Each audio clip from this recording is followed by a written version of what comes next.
O plenário aprovou agora há pouco uma medida provisória que cria taxas para a Zona Franca de Manaus. A gente fala agora com o repórter Tiago Ramos, que tem os detalhes. Ele fala ao vivo do Salão Verde. Olá, Tiago, boa noite. Na verdade, essas taxas criadas aí pela medida provisória, elas vão substituir uma outra taxa considerada ilegal pelo Supremo, né?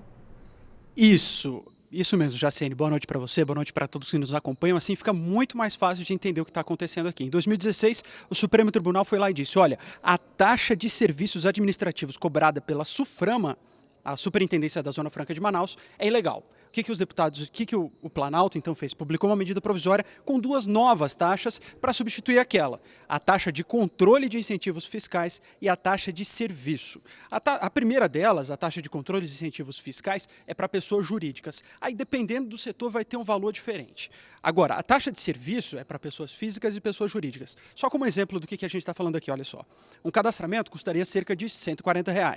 A atualização cadastral, R$ 42. A utilização de container, R$ 533. É basicamente isso que está ali no texto. Mas, até como um exemplo para mim e para os telespectadores que estão aí do outro lado, da complexidade do que se discute aqui na Câmara, vale a pena ver a discussão que foi feita em torno do artigo 16. O artigo 16 é sobre a renegociação de dívidas ou de valores que deveriam ter sido investidos pelas empresas. Vamos acompanhar um pedacinho dessa discussão para tentar entender o que aconteceu.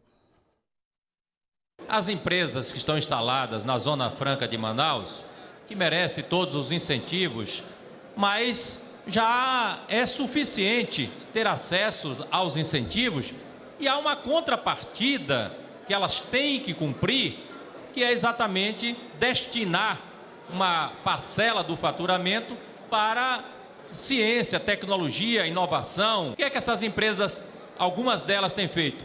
Não têm cumprido essa obrigação, mesmo recebendo todo esse pacote de incentivos. Por essa razão, senhor presidente, não justifica oferecer um largo parcelamento para que elas cumpram esta obrigação. Não existe uma anistia de dívida e sim um novo parcelamento para o pagamento dessas dívidas que existem das empresas de informática, acreditando inclusive que essa é a indústria do futuro.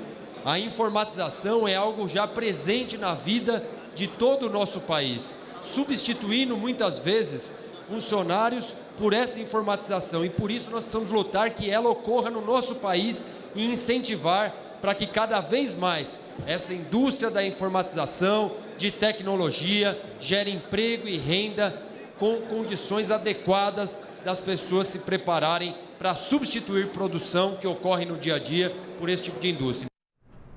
Existem aí dois pontos de vista econômicos bem distintos. De um lado, o governo fala, olha, essa lei lá de 91 que obrigava as empresas a investir 5% do faturamento bruto em pesquisa e desenvolvimento para ter acesso a um pouco de isenção fiscal no IPI, isso tudo é intervencionismo. Não, a gente não precisa disso. Do outro lado, o que o governo diz é o seguinte, o que a oposição diz é o seguinte, seria injusto com as empresas que fizeram esses investimentos e que pagaram seus impostos, que as outras que não fizeram o que estava combinado pudessem parcelar a dívida. O fato é, o Partido dos Trabalhadores apresentou um destaque para tentar tirar esse novo parcelamento do texto e foi derrotado. Foram 264 votos para manter o texto original, garantindo então parcelamento para as empresas que não pagaram ou que não investiram 5% do faturamento bruto em pesquisa e desenvolvimento. Isso tudo que a gente viu aqui foi uma medida provisória. A expectativa é que amanhã se votem outras duas, a 756 e a 758. Elas basicamente mudam os limites de unidade de conservação no Pará, no Parque Nacional do Rio Novo e no Parque Nacional do Jamanchim.